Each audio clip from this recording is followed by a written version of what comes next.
आज आपके सामने फिर से एक बार हाजिर हैं लेके एक नई यात्रा और नई कहानी के साथ। तो अभी सुबह के 4 बजे हैं जी। हम लोग फिर से तैयार हैं एक नई यात्रा पे आपको ले जाने के लिए, और तैयारी पूरी हो चुकी है और हम लोग तैयार हैं। बस अभी थोड़ी देर में ही हम लोग निकलेंगे। तो फिर मैं आपको बताता हूँ कि मैं आज आपको कहाँ लेके चल रहा हूँ। It's not a game, it's a rich thing.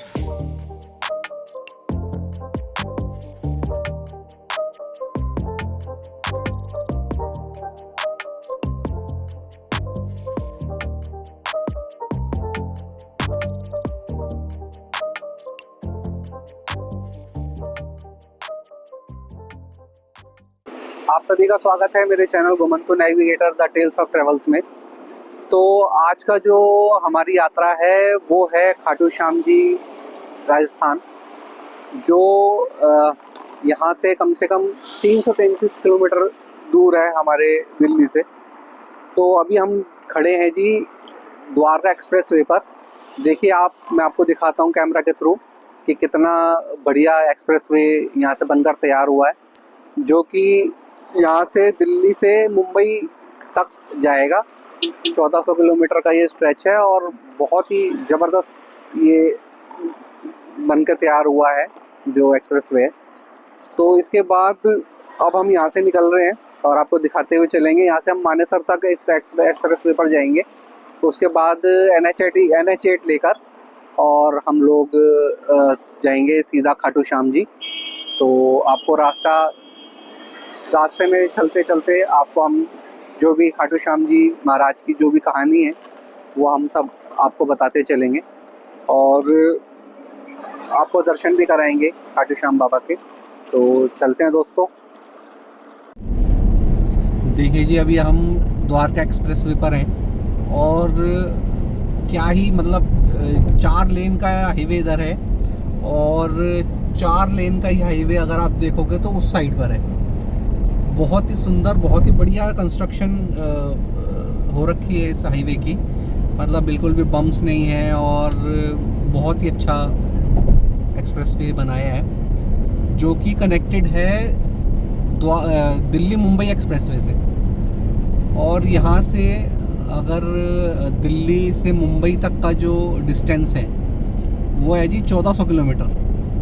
और 1400 किलोमीटर जाने के लिए और इस एक्सप्रेस वे का जो स्पीड लिमिट है वो है 120 किलोमीटर। तो अगर आप देखो, अगर हम 100 किलोमीटर की स्पीड से भी ऐसे हाईवे पर आराम से गाड़ी चलती है तो हम 14 से 15 घंटे के अंदर मुंबई पहुंच सकते हैं। बहुत ही बढ़िया कंस्ट्रक्शन है ये। दिल्ली से मुंबई के बीच में जो कनेक्टिविटी है वो बहुत ही अच्छी अब हो गई है। और पहले जो खाटू श्याम जी जब हम जाते थे तो दिल्ली से मानेसर हम लोग कम से कम 1.5 से 2 घंटे में पहुंचते थे, और अभी ये जो रास्ता है सिर्फ 40 मिनट का रास्ता रह गया है। तो आप देखिए टाइम की कितनी बचत इस टाइम, अगर ये एक्सप्रेस वे लेकर हम लोग जा रहे हैं तो टाइम की कितनी बचत है। तो दोस्तों, आज की जो कहानी है वो एक ऐसे दानवीर की कहानी मैं आज आपको सुनाने जा रहा हूँ, जिसने अपने गुरु को बिना कुछ सोचे बिना कुछ समझे अपना शीश दान में दे दिया। तो ये कहानी है खाटू श्याम बाबा की। और खाटू श्याम बाबा कौन थे, सबसे पहले मैं आपको ये बताता हूँ। महाभारत में 5 पांडव थे, ये तो आप सभी लोग जानते हैं। तो उसमें जो दूसरे नंबर पे थे, जिनको भीम के नाम से हम लोग जानते हैं, तो उनकी जो शादी हुई थी वो एक राक्षसी से हुई थी। अगर आप लोगों ने महाभारत पढ़ी है तो उनकी शादी एक राक्षसी से हुई थी जिसका नाम था हिडिंबा। और हिडिंबा राक्षसी से जो बेटा हुआ भीम को, उनका नाम था घटोत्कच। और उन घटोत्कच का जो बेटा हुआ उसका नाम था बर्बरीक। तो ये जो खाटू श्याम बाबा हैं ये भीम के पोते हैं, जो बर्बरीक के नाम से जाने जाते हैं। तो जी अभी हम NH8 पर आ गए हैं और द्वारका से और हमारे को NH8 तक आने में सिर्फ और सिर्फ 25 मिनट का टाइम लगा है अपनी गाड़ी से। तो अभी हम टोल आने वाला है, 500 मीटर दिखा रहा है टोल यहाँ से, मतलब आधा किलोमीटर कम से कम। और देखते हैं कितना टोल लगता है हमारा यहाँ।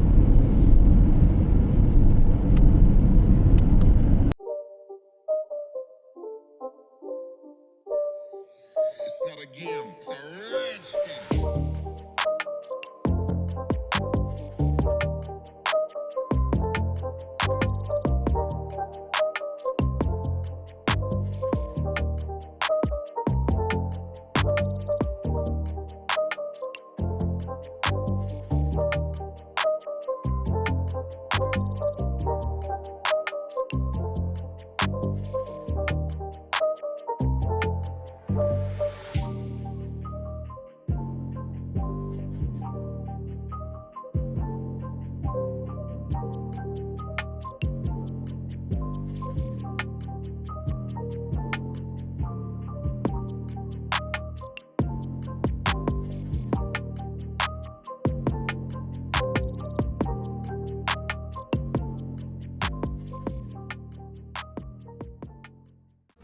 तो जी मानेसर क्रॉस करते के साथ ही अभी हम लोगों ने लिया एक छोटा सा ब्रेक, क्योंकि सुबह सुबह जल्दी निकले थे तो नाश्ता हम लोगों ने किया नहीं था। तो घर से ही हम पराठे बनाकर लेकर आए थे और चाय ले लिए। तो छोटा सा ब्रेक लेने के बाद हम दोबारा से निकल पड़े हैं बाबा के धाम के लिए। चलो, तो यहाँ से मैं आपको आगे की कहानी बताता हूँ। जब बर्बरीक बड़ा हुआ तो उन्होंने माँ शक्ति की उपासना की, बहुत तपस्या की, और माँ ने प्रसन्न होकर उनको वरदान स्वरूप 3 बाण दिए और कहा कि ये 3 बाण जो हैं इतने शक्तिशाली हैं कि आप इनसे पूरी सृष्टि को नष्ट कर सकते हैं। तो माता से वो वरदान लेकर जब बर्बरीक अपने घर गए तो उन्होंने अपनी माता से बोला कि माँ, मुझको महाभारत का युद्ध देखना है। तो बर्बरीक की माता, जिनका नाम मोरवी था, उन्होंने कहा कि बेटा ठीक है, तुम चले जाओ युद्ध देखने के लिए, लेकिन साथ उसी का देना जो हार रहा हो। मोरवी ने ऐसा जो वादा बर्बरीक से लिया वो इसलिए लिया क्योंकि उनको ये लगा था कि कौरवों के साथ तो श्री कृष्ण की पूरी नारायणी सेना है और बहुत सारे वीर योद्धा भी हैं, तो पांडव तो हार ही रहे होंगे। तो इसीलिए उन्होंने बर्बरीक से ये वादा लिया कि बेटा साथ उसी का देना जो हार रहा हो। तो जब बर्बरीक युद्ध देखने के लिए निकल पड़े तो श्री कृष्ण को पहले ही पता चल गया था, क्योंकि श्री कृष्ण तो अंतर्यामी हैं, उनको तो सब कुछ पहले से ही पता होता है। तो श्री कृष्ण बर्बरीक से मिलने के लिए रास्ते में ही पहुंच गए। तो जी अभी हमने अपनी यात्रा में ले लिया है दूसरा स्टॉप। ये जगह है हाईवे किंग, और देखिए कितना सुंदर बना हुआ है। यहाँ पर खाने पीने का भी बड़ा अच्छा इंतज़ाम है। तो एक तरफ रेस्टोरेंट है और दूसरी तरफ यहाँ पर देखिए कितनी अच्छी अच्छी दुकानें भी हैं। तो अगर आप चाहो तो यहाँ से शॉपिंग वगैरह भी कर सकते हैं। खाना भी काफ़ी अच्छा था, हम लोगों ने खाना खाया है अभी, तो खाना भी बहुत स्वाद था यहाँ पर। तो अगर आप लोग जा रहे हैं खाटू श्याम बाबा तो यहाँ रुक कर आप लोग खाना वगैरह लंच वगैरह कर सकते हैं। तो जब श्री कृष्ण बर्बरीक के सामने पहुँचे तो उन्होंने उसको रोका। तो श्री कृष्ण ने बर्बरीक से पूछा कि आप कौन हो। तो बर्बरीक ने अपना परिचय देते हुए बोला कि मैं महायोद्धा भीम का पोता बर्बरीक हूँ। तो उन्होंने बोला कि श्री कृष्ण ने बर्बरीक से पूछा कि तुम कहाँ जा रहे हो। तो उन्होंने बोला कि मैं महाभारत का युद्ध देखने जा रहा हूँ। तो श्री कृष्ण ने बोला कि महाभारत का युद्ध बहुत विशाल है, बहुत बड़ा है, उसमें बहुत बड़े बड़े महारथी युद्ध में शामिल हैं। तुम तो अभी बहुत छोटे हो, तुम वहाँ पर कैसे युद्ध करोगे। तो बर्बरीक ने बोला कि मेरे पास शक्ति माता का वरदान है और उस वरदान स्वरूप मेरे पास ये 3 तीर हैं जिससे कि मैं पूरी सृष्टि को जीत सकता हूँ। तो उन्होंने बोला कि ऐसे तो कोई भी अपनी शक्ति का बखान कर सकता है, मुझे तुम अपनी शक्ति का परिचय दो। तो श्री कृष्ण ने बर्बरीक से कहा कि ये पीपल का पेड़ है, अगर तुम्हारे में इतनी शक्ति है तो मुझे इस पीपल के पेड़ के सारे पत्ते छेद कर दिखाओ। तो बर्बरीक ने बोला ठीक है। तो उन्होंने अपना एक तीर निकाला और उस पीपल के पेड़ की तरफ चला दिया। तो श्री कृष्ण ने उस पीपल के पेड़ का एक पत्ता अपने पैर के अंगूठे के नीचे दबा लिया था। तो जब बर्बरीक का जो तीर है वो पूरे पीपल के पेड़ के पत्ते छेदता हुआ लास्ट पत्ते की तरफ बढ़ा, तो श्री कृष्ण के पैर के अंगूठे के आसपास आके वो चारों तरफ घूमने लगा श्री कृष्ण के। तो उस समय बर्बरीक ने हाथ जोड़कर श्री कृष्ण से पूछा कि हे भगवान, आप कौन हो, आप मुझे दर्शन दो, क्योंकि मेरी शक्ति इतनी घातक है कि पूरे ब्रह्मांड में कोई भी ऐसा व्यक्ति नहीं है, मनुष्य नहीं है जो मेरी शक्ति के आगे टिक पाए। तो अगर आपके सामने मेरी शक्ति विफल हो रही है तो आप निश्चय ही कोई बहुत बड़ी शक्ति हो, तो कृपा कर आप मुझे दर्शन दो। तो तब श्री कृष्ण ने अपना असली रूप में आकर और बर्बरीक को दर्शन दिए। तो दोस्तों, अभी हम जहाँ खड़े हैं वो ये देखिए, ये जो नया दरवाज़ा आप देख रहे हैं, ये खाटू श्याम की जो समिति है उन्होंने ये नया जो द्वार है ये यहाँ पर बनवाया है। और ये द्वार जो है रिंगस से थोड़ा सा, रिंगस का जो मोड़ है उससे थोड़ा सा पहले ही ये बना है और बहुत सुंदर है। जैसे खाटू श्याम जी में तोरण द्वार है, ऐसे ही एक द्वार यहाँ पर भी इन्होंने बनवाया है। बहुत ही सुंदर है। अभी बन ही रहा है, अभी पेंट पूरी तरीके से हुआ नहीं है। जब पेंट हो जाएगा तो और भी सुंदर लगेगा।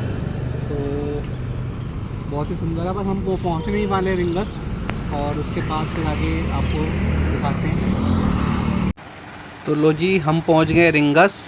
और रिंगस ना वो स्थान है जहाँ से लोग पैदल यात्रा शुरू करते हैं। जब किसी की मन्नत पूरी होती है या कोई मन्नत मांगता है तो उस समय यहाँ से निशान लेकर लोग खाटू श्याम जी तक पैदल यात्रा करते हैं। रिंगस से खाटू श्याम का जो डिस्टेंस है वो लगभग 17 किलोमीटर है।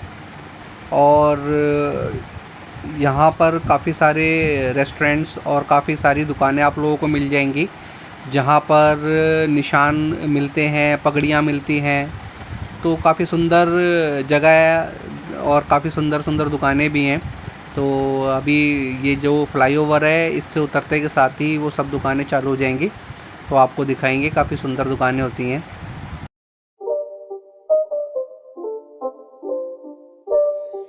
It's not a game, it's a rich thing.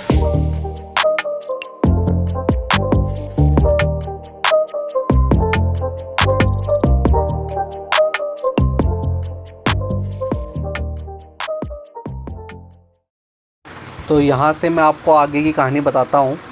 जब श्री कृष्ण ने बर्बरीक को दर्शन दिए तो बर्बरीक उनके चरणों में गिर गए और उनके सामने हाथ जोड़कर उन्होंने बोला कि मैं आपको अपना गुरु मानता हूँ और मैं आपको गुरु दक्षिणा देना चाहता हूँ। तो श्री कृष्ण ने बोला कि बर्बरीक, अगर तुम मुझे अपना गुरु मानते हो और मुझे गुरु दक्षिणा देना चाहते हो तो तुम मुझे अपना शीश दे दो। तो बर्बरीक ने बिना कुछ सोचे, बिना कुछ समझे अपना शीश काट कर श्री कृष्ण की झोली में डाल दिया। और इस बात से श्री कृष्ण इतने खुश हुए कि उन्होंने बर्बरीक को बोला कि बर्बरीक, तुम जैसा दानी ना कभी इस धरती पे कोई पैदा हुआ है और ना ही कभी होगा। और मैं तुम्हें वरदान देता हूँ कि जब कलयुग आएगा तो कलयुग में तुम्हारी पूजा मेरे नाम से की जाएगी और कलयुग में कोई भी ऐसा घर नहीं होगा जिसमें तुम्हारी पूजा ना हो। और श्री कृष्ण ने कहा कि एक बार जो किसी इंसान की किस्मत में मैंने लिख दिया तो उसको कोई भी नहीं चेंज कर सकता। और लेकिन जो इंसान तुम्हारी पूजा तुम्हारी अर्चना करेगा तो उसकी किस्मत का लिखा हुआ तुम पलट सकते हो। तो दोस्तों अभी हम पहुंच गए हैं खाटू श्याम मंदिर। दोस्तों ये वो स्थान है जहां पर बाबा का शीश प्राप्त हुआ था और इस स्थान को श्याम कुंड के नाम से जाना जाता है। तो आइए आपको श्याम कुंड के भी दर्शन कराते हैं।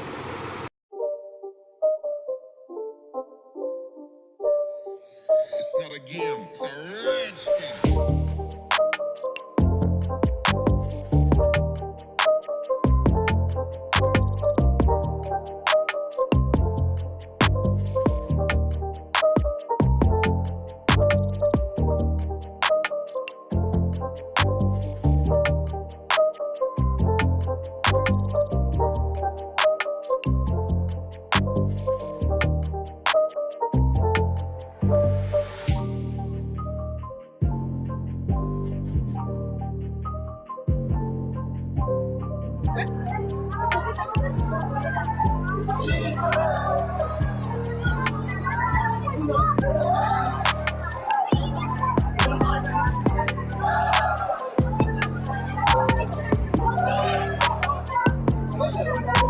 चलो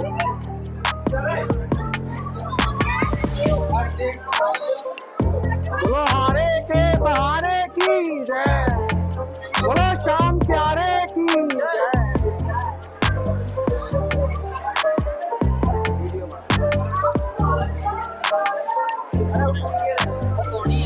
आ जाओ।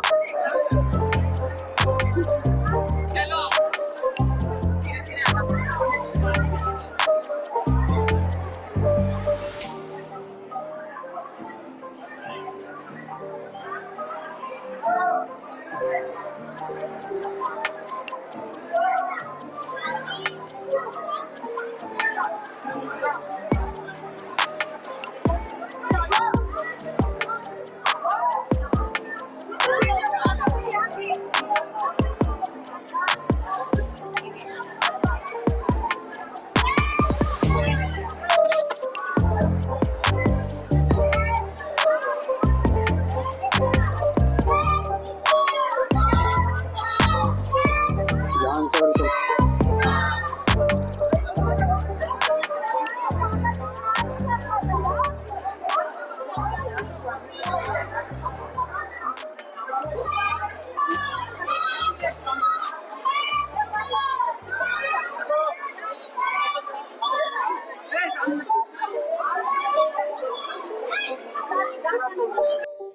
It's not a game, it's a rich thing.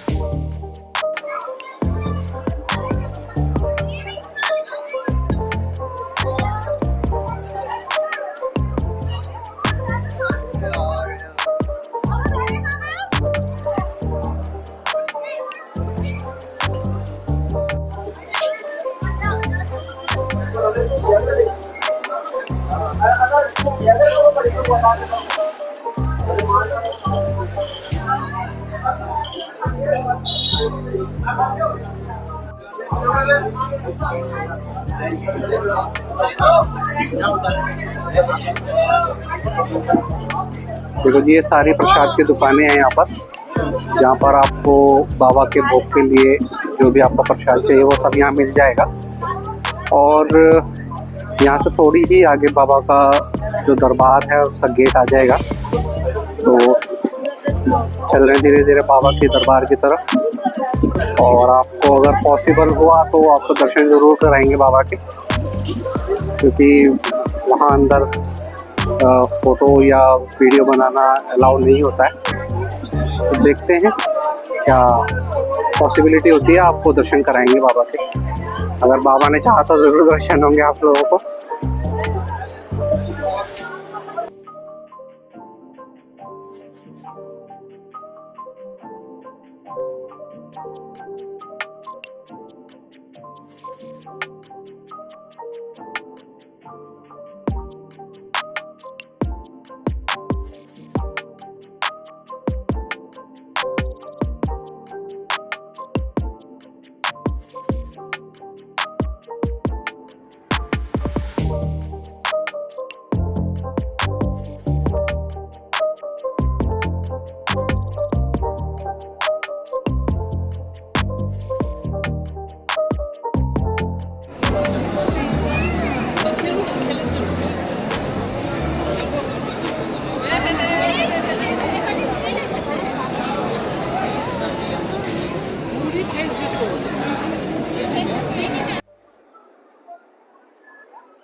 तो जी बाबा का दर्शन करने के बाद अभी हम खड़े हैं तोरण द्वार पर।